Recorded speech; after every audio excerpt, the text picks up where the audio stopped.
باقی سچی بات تو یہ ہے کہ قرآن مجید کی ایک آیت ہے جو ہماری پوری جو ہے نقشہ کشی کرتی ہے۔ اللہ تعالیٰ ارشاد فرماتے ہیں فلما نسوا ما ذکروا بہ فتحنا علیہم ابواب کل شیء، کہ جب وہ بھول گئے جو ان کو ہم نے نصیحت کی تھی تو ہم نے ان کے اوپر ہر چیز کی فراخی کر دی۔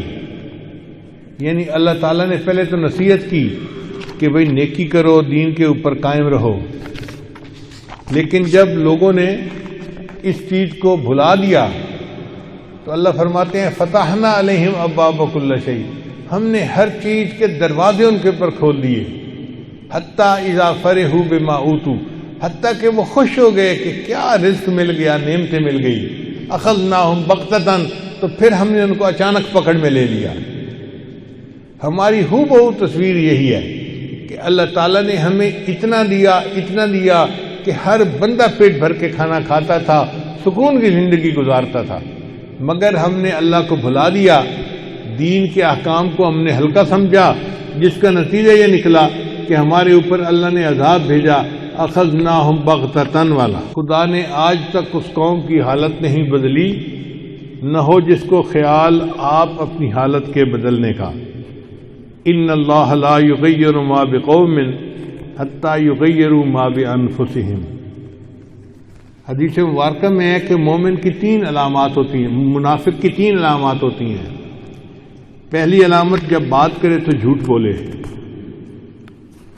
دوسری علامت جب وعدہ کرے تو وعدہ خلافی کرے، اور تیسری علامت کہ جب امانت ہو تو اس کے اندر خیانت کرے۔ اگر آپ ان تینوں علامتوں کو ڈھونڈیں تو ہم میں سے ہر بندے کی زندگی میں یہ تینوں چیزیں پائی جائیں گی۔ ہم جھوٹ بھی بولتے ہیں، وعدہ خلافیاں بھی کرتے ہیں، اور امانت میں خیانت بھی کرتے ہیں۔ جب ہمارے اندر نفاق کی تینوں علامتیں موجود ہیں، اب اس بات کی ضرورت ہے کہ ہم اس سے توبہ کر کے اللہ کے سامنے ایک نئی ایمانی، اسلامی، قرآنی زندگی بسر کرنے کا عہد اور ارادہ کریں۔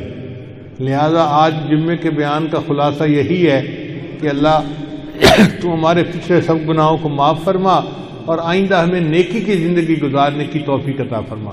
جب تک ہمارے اندر انقلاب نہیں آئے گا تب تک ہمارے حالات نہیں سنوریں گے۔ یہ بات ذہن میں رکھیے گا کہ جو بندہ اپنی معصیت کو طاعت میں تبدیل کر لیتا ہے، اللہ تعالیٰ اس کی ذلت کو عزت میں بدل دیتے ہیں، اور اس کی اللہ تعالیٰ عقوبت کو اس کی عافیت میں تبدیل فرما دیتے ہیں۔ کسی شاعر نے اشعار لکھے ہیں جو ہماری حالت کے بالکل عین مطابق ہیں۔ بہت مصروف رہتے تھے، ہواؤں پر حکومت تھی، بہت مصروف رہتے تھے، ہواؤں پر حکومت تھی، تکبر تھا کہ طاقت تھی، بلا کی بادشاہی تھی، کوئی بے فکر بیٹھا تھا، کسی کے ہاتھ حکومت تھی، کوئی تدبیر کرتا تھا، کوئی تسخیر کرتا تھا، کوئی ماضی دکھاتا تھا، کوئی مستقبل بتاتا تھا، سبھی مصروف تھے ایسے کہ ایک ہستی بھلا بیٹھے۔ یعنی سب اللہ کی نعمتوں کو انجوائے کرنے میں مصروف تھے، اتنے مصروف کہ اللہ کو ہی بھلا بیٹھے۔ سبھی مصروف تھے ایسے کہ ایک ہستی بھلا بیٹھے، بہت پرواز کر بیٹھے، خدا ناراض کر بیٹھے، بہت پرواز کر بیٹھے، خدا ناراض کر بیٹھے۔ اب اس نے منہ جو پھیرا ہے فقط وحشت کا ڈیرا ہے کہ دنیا کی ہر ایک بستی بھیانک موت چہرہ ہے، خدا منہ پھیر بیٹھا ہے، اب اس کا گھر بھی خالی ہے، قہر دنیا پہ طاری ہے، ابھی بھی وقت ہے لوگو، خدا سے گڑ گڑا کر تم ابھی توبہ کرو لوگو، وہ جلدی مان جاتا ہے، وہ اب بھی تم کو چاہتا ہے، کہیں گر دیر ہو جائے زمیں ساری پلٹ جائے، ابھی بھی وقت ہے لوگو، خدا راضی کرو لوگو، وہ جلدی مان جاتا ہے، وہ جلدی مان جاتا ہے۔ ابھی بھی وقت ہے، ابھی سورج مشرق سے طلوع مغرب سے طلوع ہونا شروع نہیں ہوا، اس سے پہلے توبہ قبول ہو جاتی ہے، اور جب تک سانس نرخرے میں نہ پہنچ جائے اس وقت تک توبہ قبول ہوتی ہے۔ تو ہم توبہ کر کے اللہ تعالیٰ سے اپنے گناہوں کی معافی مانگیں.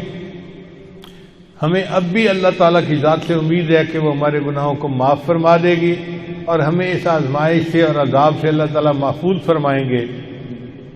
اللہ تعالیٰ ہماری ان مسجدوں کو دوبارہ آباد فرما دے اور ہمیں اپنی عبادت کی دوبارہ توفیق عطا فرمائے. اپنے گھروں کے دروازے ہمارے اوپر بند نہ کرے. ہمیں زندگی میں وہ وقت نہ دیکھنا نصیب کرے کہ جب اللہ کا گھر ہو اور اس کا دروازہ بند ہوا ہو. بادشاہ جب ناراض ہوتا ہے نا تو پھر دروازے بند کروا دیتا ہے.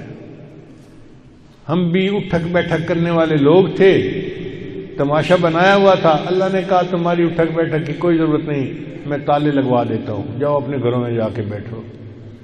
تو اس وقت ہمیں اللہ تعالیٰ سے انفرادی توبہ بھی کرنی چاہیے, اجتماعی توبہ بھی کرنی چاہیے, اپنے لیے اپنے اس پیارے ملک کے لیے دعائیں بھی کرنی چاہیے. اللہ تعالیٰ امت مسلمہ پر رحمت فرمائے اور اللہ تعالیٰ ہمیں حج عمرے کی نعمت سے محروم نہ فرمائے اور اللہ تعالیٰ ہماری توبہ کو قبول فرمائے.